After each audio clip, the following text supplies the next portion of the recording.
Hey everybody, my name is Charlie, and this is a tutorial slash walkthrough of trains and semaphore arrangements in Workers and Resources Soviet Republic. If you are watching our series on this channel, this is going to be recorded as of episode 34. So the progress here, I'm hoping to release this video right after 34, so there's no spoilers on how things are organized.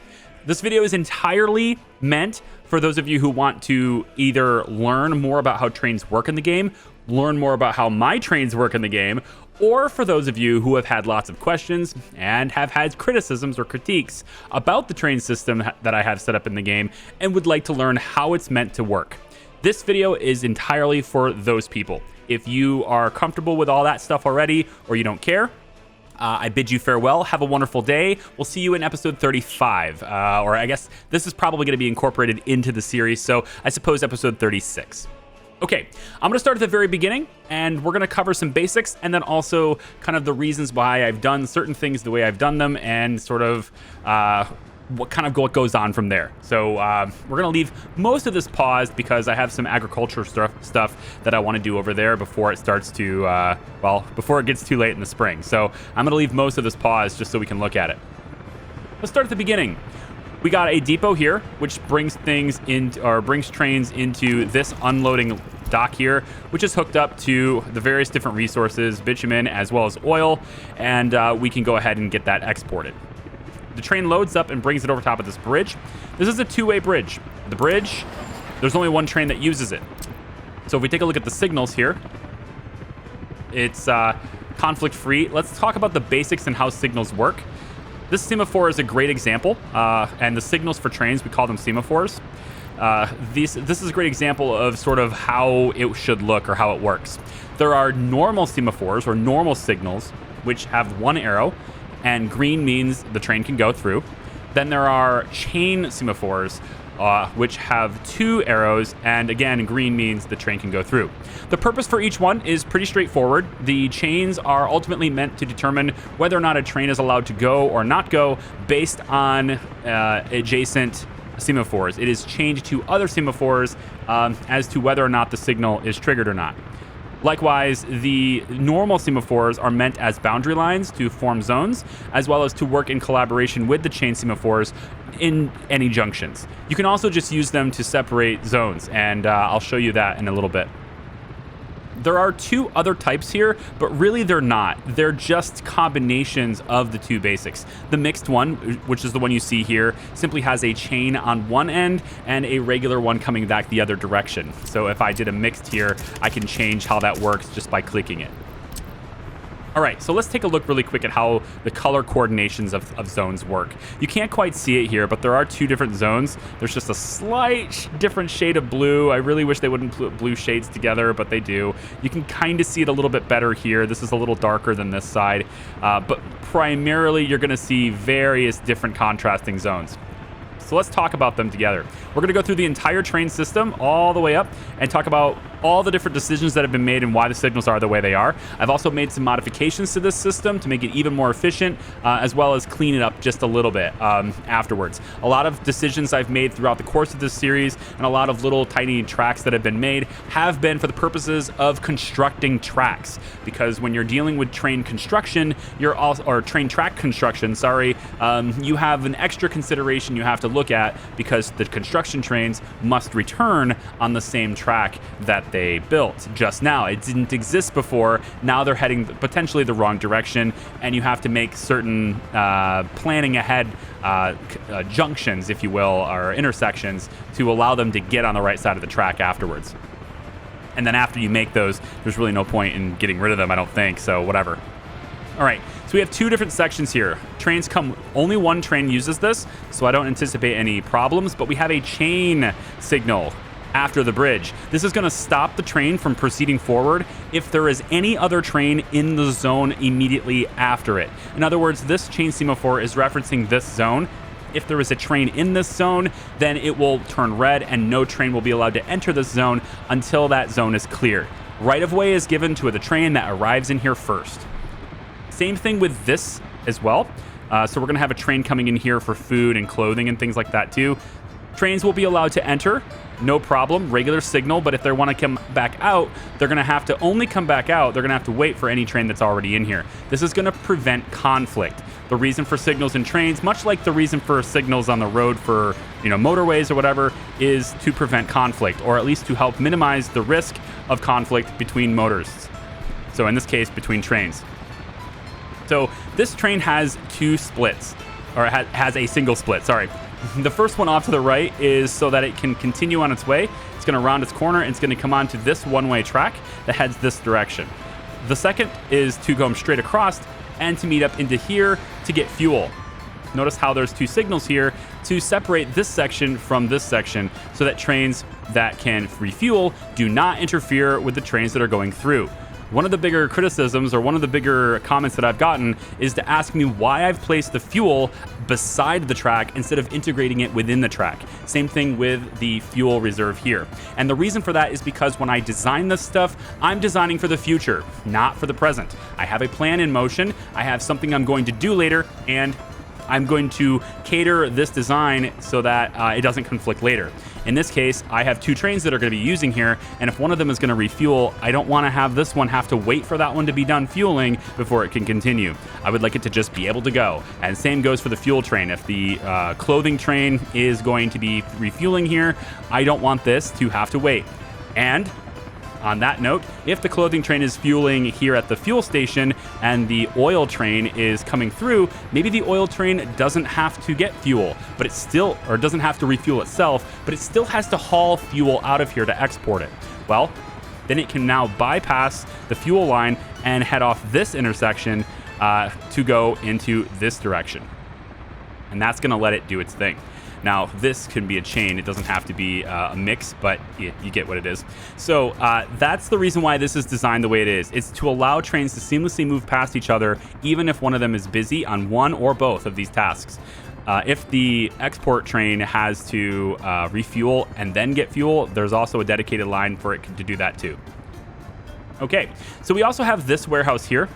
And this is going to be primarily used to, bring clothing and stuff too. This is more of a food warehouse. This is more of a clothing warehouse.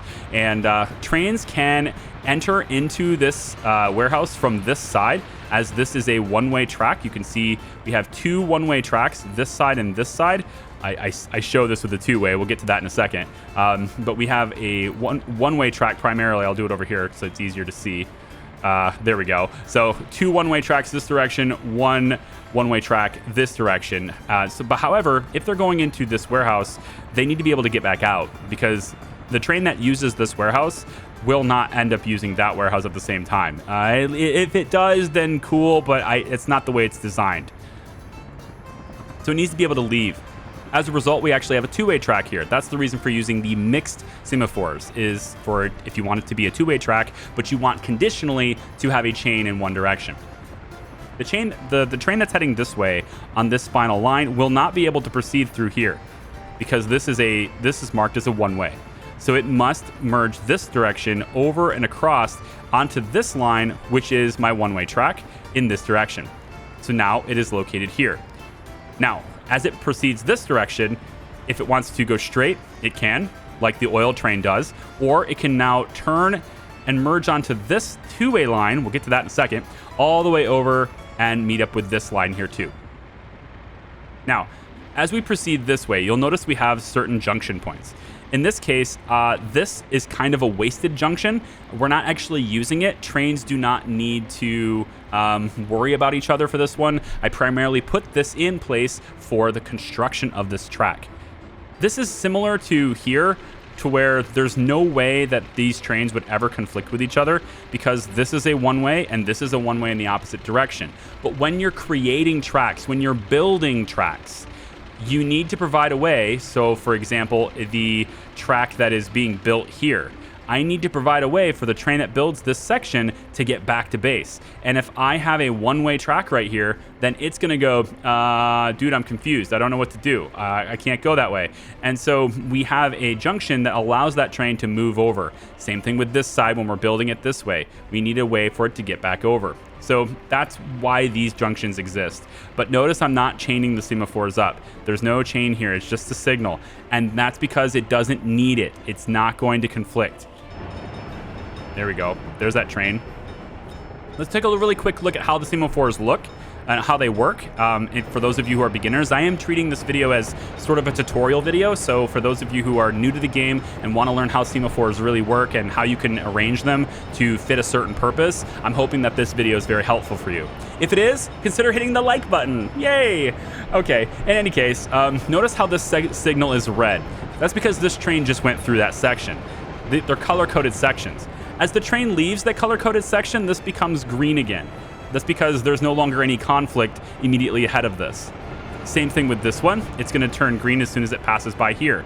Very nice. Now, what would happen if I got rid of these semaphores? Some people have said you have a lot of signals. The reason for this is because I want trains to be able to operate closer together. If you have no semaphores right here, then all of this becomes one section, meaning a train will have to stop here until the train gets all the way over there, and then it's allowed to continue. If I want trains to be able to operate closer to each other in the same direction, I need to have more and more sections. So as this train moves forward, we're going to see that these lines, notice how this section is even longer, this is still red. A train is not permitted to pass through here yet, not until that train gets into the blue section here. So that's the reason to have multiple sections. Even on lines that don't cross, we can do this. So for example, we have these two one-way lines and this one that's coming back this direction. By having this row of semaphores in here, I can now allow trains to continue forward all the way into this area. It's not a very good visual since they're kind of both blue. So let me show you the example by just deleting these. By deleting these, this is all now one section. So a train that's coming from here and it's decided to go in and trade, if it's sitting here, let's say hypothetically, right? There's a train trading. There's a train in the port. This is going to wait until that train is done if it doesn't have a way to go through. Now, more often than not, a train that's in here, it's in the blue section, so it's not conflicting with the orange. So the train's going to end up coming through here, and if it sees that this is in, it's going to merge over and get into this one, because these are two ways, with a chain on this side. We have the chains on this side to stop trains here, to allow trains to get out of the customs office before we enter new ones. Think of this like letting people out of the elevator before getting in the elevator, or letting people off the bus before you get in the bus. Same thing, let them out of the customs office before we introduce new trains into the mix. That's why these chains exist. But if I had a train waiting here to get into port here, well, if this wasn't separated, another train would have to wait right here. It would have to wait all the way back here for that train to start going in order for it to proceed. If I want them to operate closer together, I'm going to use mixed signals. So I can use, for example, or I'm going to use semaphores to do that. So in this case, I've created a separate section where there's two here and then one on this side. And that creates a whole new section. I can do it again if I want to just do this. It creates a whole new, hey, can I have it? Thanks. It creates a whole new section. I know it's all blue, but you get my point. It creates different sections that allows trains to operate closer together. Okay, let's take a look at this. This is a pretty common intersection, but maybe just a tad bit more complicated than typical. We have the through tracks through here, but then we also have tracks that are able to pass through. Notice how we also have a blue arrow. The blue arrow is interesting because the blue arrow means that there are some exits, not all, that are blocked at this point or not allowed at this point. So a train that would like to go through this signal and has to go through the exit that is red will stop right here. But the train that can continue through can continue through. This is just implying that you have the potential to go through here and there might be conflict because there is a signal that is red. So let's take a look.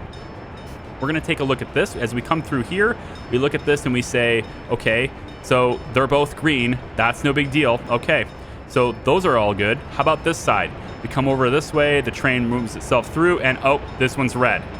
So this is marking the fact that one of your exits, you have multiple options, but one of them is red. As the train continues through, and it's going to mark this one, this is going to go green. And as soon as this one goes green, that semaphore returns to green. So if you ever see blue, that's why. One of your exit points or one of your semaphores up ahead on that track is closed at that time. This is our passenger track. And the reason why this area here is two-way, which is potentially a little confusing, is it's all the way over to the right, so it's not going to conflict with most other trains.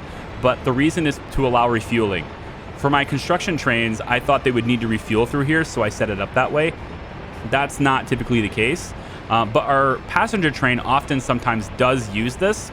So sometimes I'll see the passenger train make its way over here and just want to use this. So when it does that, it's going to come over through here. It's going to merge onto this track here at this point, which is now a two-way track. And it's going to come all the way around. It's going to cut this way. And it's going to come this direction through here and make its way over into here and refuel itself. Well, at least it used to. This is actually the wrong section now to do that now. This is a long time ago, so I haven't actually changed it. But before I put this in, you guys might remember this used to be over here. Before I put this in, this track would lead you right to refueling. It doesn't actually do that anymore, so I can probably change this track. But that was the purpose originally. And then when it comes back out, you can see that we have a green to go this way, but you're not allowed to go this way. And that's because this train is in the orange section. Now you're permitted to go. It's just to prevent potential conflict with trains. So this is all for my construction train. We're going to mostly ignore this because it's kind of irrelevant, but you can kind of see how the train would wait if it's going to go into the intersection on this side, and it's permitted to leave whenever it wants going this way. We would typically want this one here to be a chain to allow it to go out. Sorry, not a chain, a mixed. To allow it to exit, but only under the condition that it's not going to get in anyone else's way. So that's what you would want to have. And then as we continue this direction, though, I've had lots of comments about this part. And to be fair, I think this is the only section so far in the entire train network which has had a change made because of something that was said in the comments in chat. Because you were right, and I noticed it thankfully before it became too serious, and we've taken care of it. So this extra bypass line was added a while ago. I think it was like episode 25 or so. And it was added just to prevent this conflict because we had a train that could go through this station and a train that could go around. They were both two ways. My logic behind this was that I only had two trains. The one train was always going to stop here and the other train was always going to go past it. So I didn't care. It was kind of the same, but they needed to go past it in both directions and they needed to stop at the station in both directions. So I needed it to be both two-way tracks. Now I have even more trains than that with the addition of that passenger train. So it becomes necessary to have even more flexibility with this. So a train that's headed this direction has two options. It can either bypass this storage or it can go into the storage. If it chooses to go into the storage, it's going to have to deal with this chain here. This is sort of the green zone for this storage. If there's already a train in here, you're going to have to wait right here for your turn. You wait right here because if the train that's in here wants to come out, it's not going to be able to leave if you don't stop here. For example, if I have it stop here, it's kind of silly, it's going to block it. So it stops back by here and allows this train to leave the station. But because there's multiple lines here, you're only permitted to leave the station once the orange zone is completely clear, because there's trains headed this direction on it, and there's also trains headed this direction on it. We don't want to have any conflict. So the people who are, the trains that are moving faster tend to have priority and tend to have the right of way than the trains who are moving slowly, just because they tend to get there quicker. But it is about who gets there quicker. Whoever's the first in the zone has the right of way. As we head this direction, we have our first major conflict zone, or a zone that's potentially going to be having conflict. So on this side, we have a two-way track, and that's going into this storage unit, which means trains might be heading this direction on this train line. Likewise, this is a two-way, which means even though we have one way heading this direction as a one-way track, there are potentially instances where a train will be heading the opposite direction in this train line. So what we've done is we've set it up to where we have it like this. Chain into here. If there's a train in the orange zone, train will stop here. Same thing here. Train will stop here. Now, what happens if a train is coming from this side and it wants to get into this station? Well, take a look.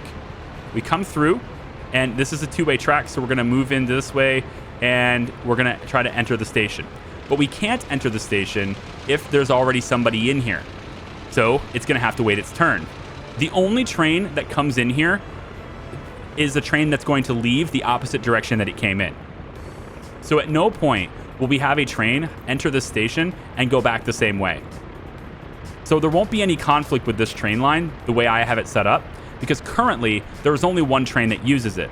So I will never have to currently worry about a train that has to turn left onto here and has to wait for another train to leave this station. Because currently, like I said, there's only one train that does that. Later on, if there's more trains that do that, we will readjust this particular assortment, and we will be eliminating in that case a couple of semaphores to open this zone to be the same as this track zone, so that the train that wants to enter here will have to stop back here. That's going to allow this train to get out. That's what we've done back here. The reason why this green zone is so long is because trains have to sometimes use the same track in multiple directions. And if I let trains get too close, they'll block access to the through lane. So this is a good example here where we have an extra bypass line that's been added. Bypass lines are really important if you're going to be doing two-way tracks. You only have one way in or out on both of these sides. So if you have two trains that need to pass by each other, you have to provide a separate track for them to do so. A temporary section of two train tracks is the best way to do this.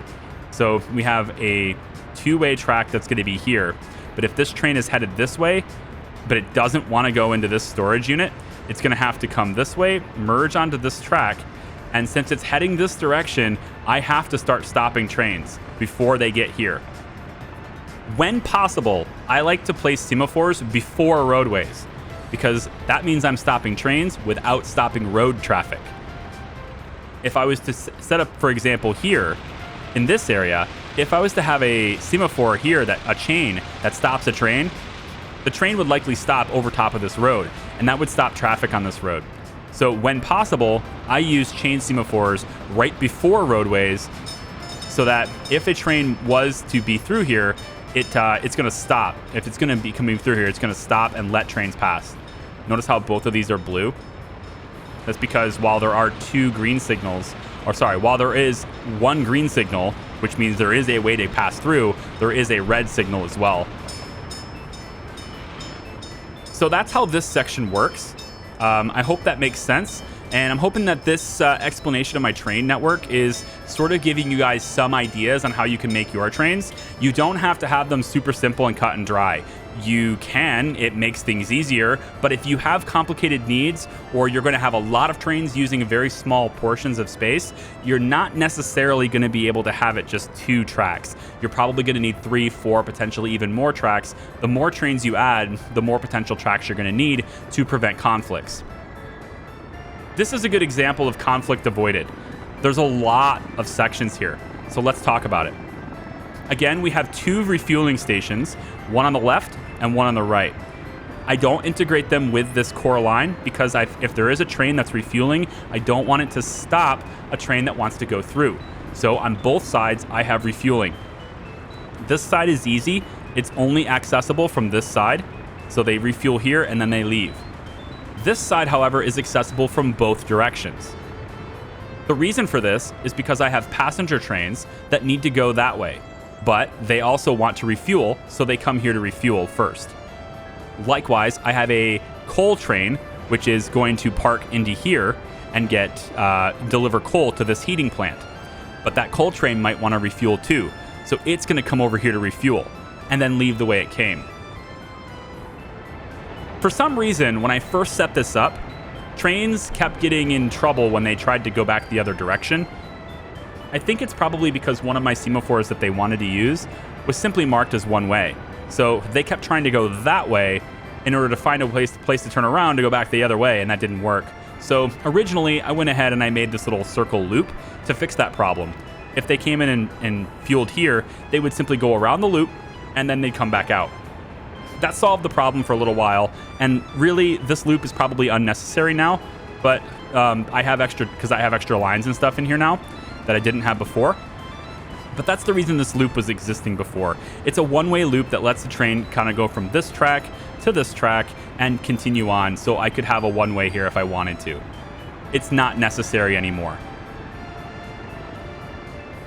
As we continue through here, this is a pretty standard, pretty easy to understand intersection with one little twist.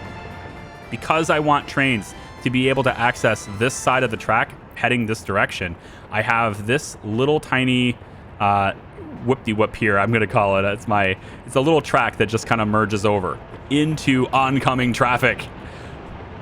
And this is why we have a chain semaphore here. Not just for this whole intersection, which you should totally have. Chains should be done pretty much whenever there's any intersection in front of it.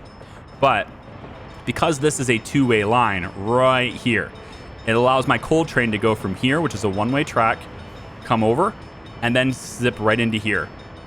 Notice how the signal is a regular signal heading into the station, a chain heading out of it. This is, of course, because we want the chain to stop if there is anyone else in the purple area. The purple area is my main intersection line, and this is another depot, which, of course, has new trains coming out of it. And when new trains do come out of it, we want them to stop if there's any potential conflict.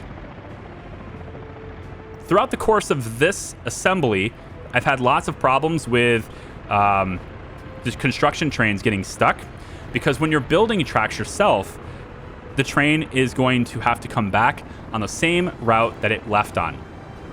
And that creates a problem, because when I was designing this one-way track is going to come this direction, and of course only one side is going to be only one direction on this side. So trains are only going to go this direction, and on this side, this direction. But when I'm building the track, well, let's say here, for example, construction trains got to come back. This doesn't just mean that he's going to be on this side only, heading the wrong way on an unused track, so it's okay, but it also means he's going to have to merge onto your existing line to get back home, and that is going to be the wrong direction. So we needed to provide, and by we I mean me, need to provide a way for that train that's constructing things to get back on the right course of, back on the right track, if you will, so that it can go the right direction. So there's various different elements through here that are no longer being used where trains can cross, but they're not really being used as crossings. Notice again, I have several different signals placed throughout this just to create these extra sections so that trains can operate closer together. Likewise here, while we have a one-way here and a one-way here, this area is a two-way, because while I was building this section, by the way, this train area is not usable yet. It's not done yet. So construction trains are still going in here to build things. When they get around here, I want them to be able to merge onto whatever track they need to get to this area. I want them to either be able to come over and get over from here, or to know that they can stay. And that's why these are two-way. It allows that train to come back the way it came and get over in here.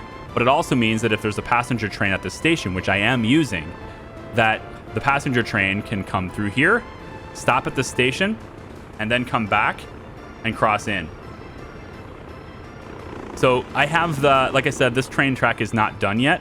So there's a lot still happening here. It actually looks like it's okay, well, it is done, I guess. The station's not built yet, but it is done. So I suppose there's that. But the point is, construction trains can create a problem. So give them a way to get back on the route that you want them on.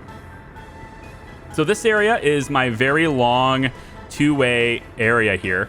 And I'm actually trying to figure out why I would ever want... Hang on, that's not the right signal. Hang on. There we go. All right.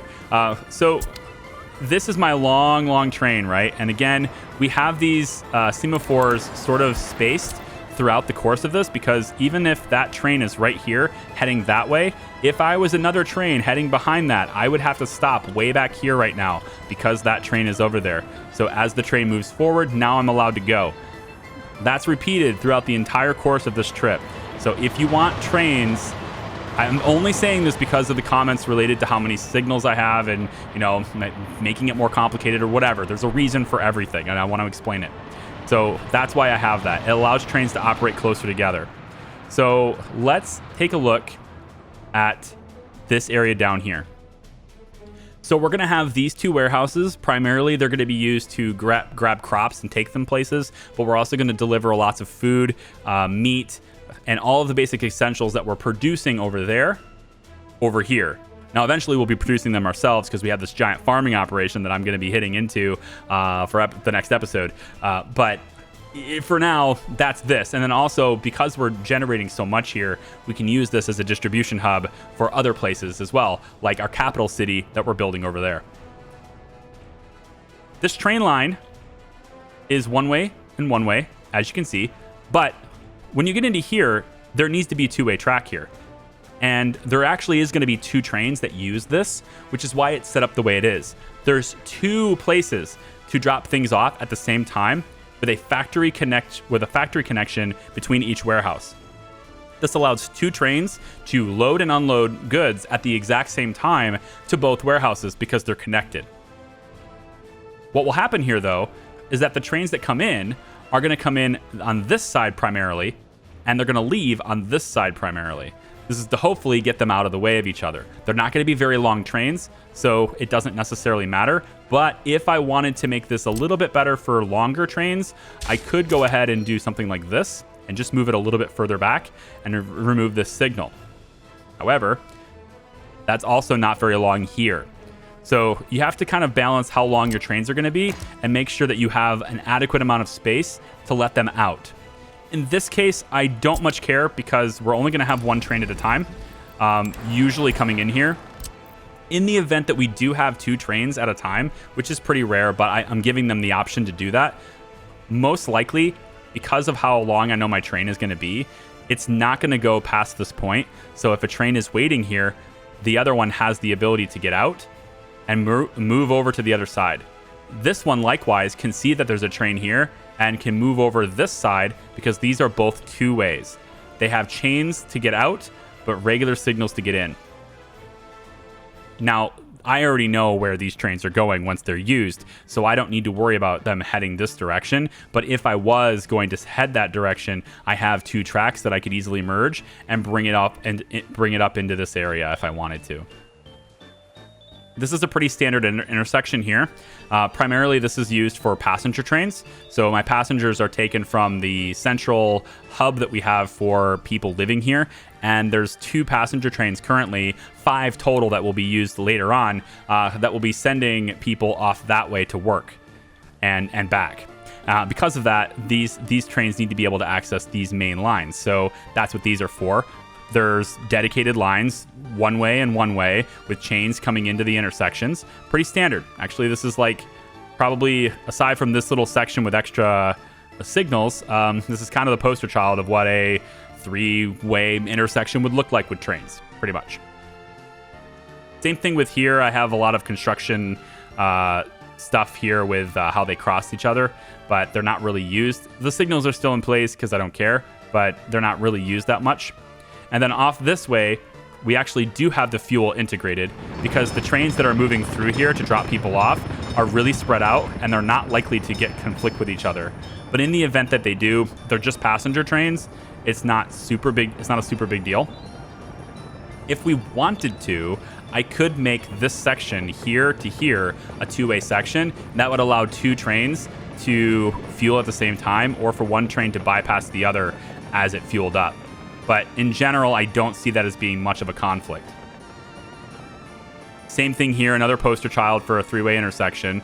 It's pretty much as standard as you can get on this. Takes it all the way down to coal, which is really simple. 2 lines with a cross here in case the train, because again, the train that's going to drop them off, it's going to be on the right side.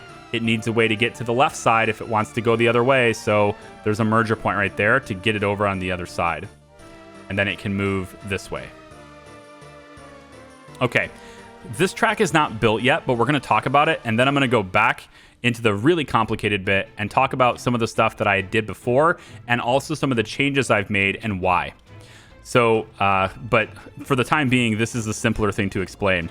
So we have a refueling section here, and this line takes it from the steel factory and all that complicated mess that we're going to look at last, and it takes them all the way around here to 2 different directions. Currently, this area is being built. It's not done yet. If I close this out, you'll see that this track is basically not built yet. So I still have construction trains working on it. But we can still see signaling if we wanted to place it, and you're still allowed to place signaling even on train tracks that are not built. I don't advise doing that. It complicates the job orders. Every time you lay a signal in, you separate the job order on that, which means that the construction train will come all the way over where you need it. They'll do only that little segment, then they'll go all the way back. They'll only take enough materials to do the segment that their job order is. So if you want them to do more and faster, do not place signals on train tracks that are under construction. You do need to, however, provide them a way to transfer tracks. So you'll need to do that in a way that is basically on track that's already done. So in my case, I have 2 construction trains. They're basically working on both sides, although they'll soon be done because this isn't built. And once this is built, then they can continue on this one. But if you're building this side, you can head this way. That's the correct way. But now as a construction train, you have to head back on this too. And so I've given them a way right here where they can merge and then be on the right track afterwards. So just make sure you're doing that if you're having a problem with building tracks. Okay, and then of course this over here. Now you might notice that this signal is red. And this is a really long segment. So why is this signal all the way over here red? Well, it's because this entire area right now is all one zone. And the reason for that is because this track is not complete. So this is the only track into here. And this is my coal train, which is probably sitting over here loading. Yep. So since my coal train is over here, there's no other way in. And I'm sorry, there's no other way out. So because there's no other way out, I need to make sure I'm stopping trains to allow there to be a way out. So my signal to allow that to happen is right here. Now you might think, well, you only have 1 coal train. It's not a big deal. I actually have 2 now. By the time I release this video, if you've been watching the series up to this point, there are 2 coal trains. That's why there's a signal here. If the other coal train comes over here to get it, I need it to stop right here and let that other train out before it goes in, and vice versa. So that's why that happens. When we get iron set up, that'll change a little bit more. We'll have iron loading, and most likely it will load on this side of the track. So once we get iron working, I will most likely have a bypass track for the coal that takes it around this. Probably on this side, just because it's a little cleaner. If I can get underneath this, then maybe, but I'll most likely do that. The other thing I could also do is, just like the fueling station, I can make these both, just in this little area, I can make them 2-way. That means that the iron train that's loading could load while the other train moves past it on the same track. So I could try that as well. All right, so let's look at the most complicated set of track we have in the game so far, and that's the area around my steel manufacturing and mechanical and like all this heavy industry, basically. So let's start through the eyes of a train, I suppose. That's how I like to build it, just to see where a train's going to go and where it might go and where it might want to go and all that stuff. So we have a passenger track that briefly crosses our industry tracks, and then also an industry track that briefly crosses the passenger track. So this one in here, if the industry train, let's say, for example, is heading this way, it can turn from here into this area. There's only 1 train that will be doing this, so I don't need to worry about any traffic within this, because only 1 train comes in here. This track is not even complete yet, but it's going to go in and interact with these 2 warehouses. It's going to come back out, and on its way out, of course, we're going to run through this mixed signal, because on the way back out, of course, we need it to stop in case there's conflict, and then off it can go, and it can merge onto this track directly. As we proceed this direction, we have 2 different types of trains. The passenger trains, which need to head mostly over here, and they're going to interact with this passenger line before heading over the bridges. And then we have industry, which is going to use basically the rest of the tracks, as well as the steel track. Now, the steel track is somewhat unique in this because there's only 1 way in and 1 way out. So what we have here, there's a blue signal for this too, since there's a red signal up here right there, see? So this is stopping them. I actually want to change this a little bit because I don't think this needs that. Let me go like this. I think there's a good reason to stop it here, but right now that's going to stop trains even if there's a passenger line through here, just because I'm lacking a signal. So I think I am going to take and add a signal probably right here. a two-way signal, and that will separate this so that a steel train, for example, can still cross this and go there, even if there's passengers on that side. That's pretty good. All right, so this is a two-way track you can see here, and we'll talk about that in a second. But for now, if a train wants to go get the steel, they're going to merge briefly this direction, and there's a two-way here. It's a mixed signal, chain coming back, and then they can go all the way through here and get the steel that they want to get. This train does technically continue through the coal and everything and go this way. So if I do want a train to do that for some reason, we can, but probably not. There's probably no reason to connect these two aside from maybe, like if I wanted a coal train to drop coal off here, but only a portion of it, and then go drop some coal off. Maybe I want to combine the purpose and have one coal train do everything. Then these tracks can be merged like they are, and they can stop here and then go through. But primarily, this is a track that goes this way and that way like this. So this is two-way because we actually have a couple of different lines up here. The first is there's a train that's going to come from this side. It's going to use this one way all the way over here, and it's going to zip itself into this storage. It's going to drop things off, pick things up, etc. We're going to have another train that does the same thing from this direction and does it and interacts with this. The forklift's job is primarily a balancing act to keep them mostly the same, but generally speaking, this one's the priority since it's also hooked up to the helicopters for construction. That doesn't have anything to do with trains, though, so let's keep going. So we're going to take a look at the next sort of track we have, and that is our bypass track. Very important that I add a bypass track so that if a train doesn't want to interact with anything here and wants to just keep going, it can. So in this case, a train that's heading on this track can then come through here, slight two-way, but then it can merge if it wants to over to here, and then it will come through this area and come right into this. Now there's a separate little bypass here just so that, because it's a two-way area, we need to have a place where trains can stop and let other ones through. So we actually have two places for that to happen. The first is on this signal. It can stop right here, and this is a chain. And so if there's a train already in motion over here, it can let it pass, and then that train can get and go that way. Likewise, if we maybe have already entered this zone and there's another train that's already coming through here, it can stop here and allow us to bypass it here. Now, this is where things get a little bit interesting because there's bridges. And we're taking 5 lines and merging it to 3 bridges. So this is how this works. Passenger train comes in from here. There will also be passenger trains coming from this side too. With passenger trains coming through here, if there is anything in this whole area, even before the bridge, if there's anything in any of this orange area happening at all, the train stops here. Same thing from this direction, because this is a 2-directional thing. And I'm actually thinking of making this a 2-directional thing as well. I think I probably will, just in case. So if there's anything happening at all over here, train stops right here. This allows whatever it is to get wherever it needs to go, and if that does include coming up this bridge, then it's going to be able to bypass whatever train is sitting here by just simply using the other track that it's not on. The same thing is true for this.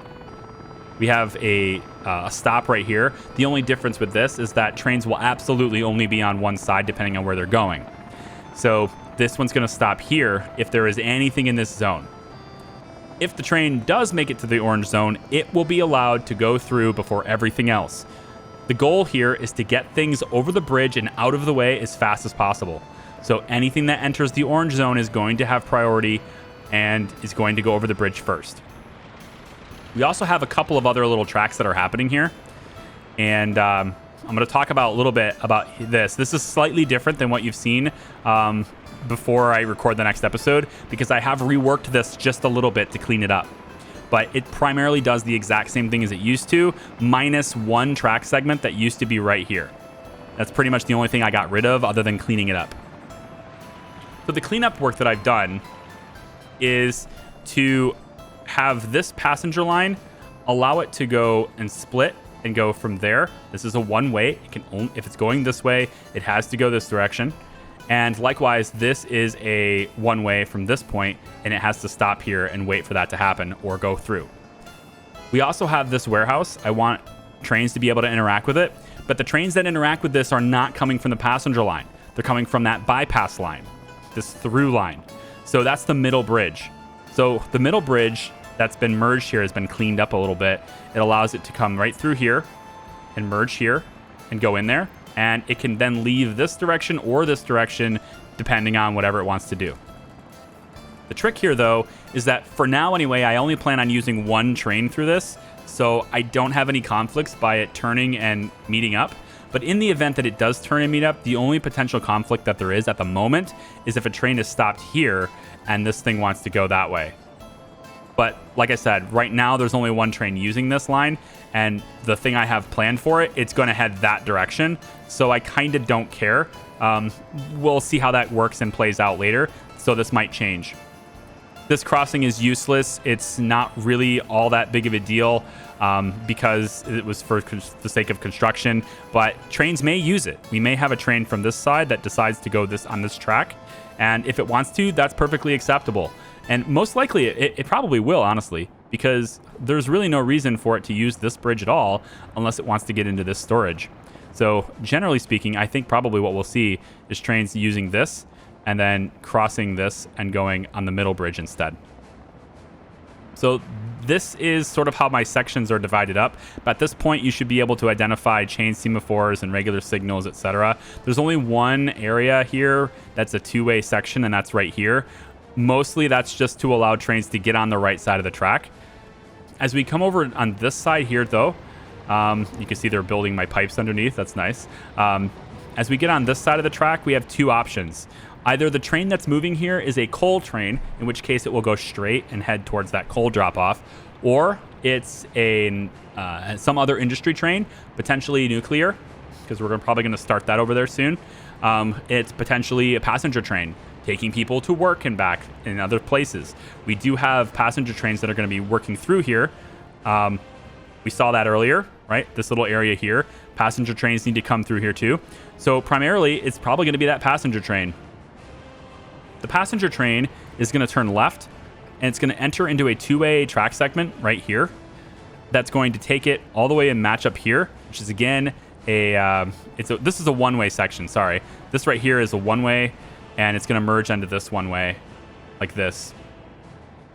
Then from there, it has the option to continue on with the passenger line because it's a passenger train. So I've got it hooked up to where basically the passenger line has direct access to passenger line, to passenger track, right? And that's kind of where that's going. The only change I made that was maybe different with complexity is that this line originally was hooked up to the passenger line, but it also was hooked up to this other one, which I think largely didn't really matter. It wasn't going to be used, but it was there. So there we go. We have a walkthrough of my trains and how I work with them. If you have any questions at all, please leave a comment and I'll try to answer them as much as I can. I can also respond to questions and stuff in future episodes, which is all linked in the playlist down in the description. So I'd like to thank you very much for watching. I hope this was very helpful for you, and we'll hopefully see you in the next video. Bye-bye.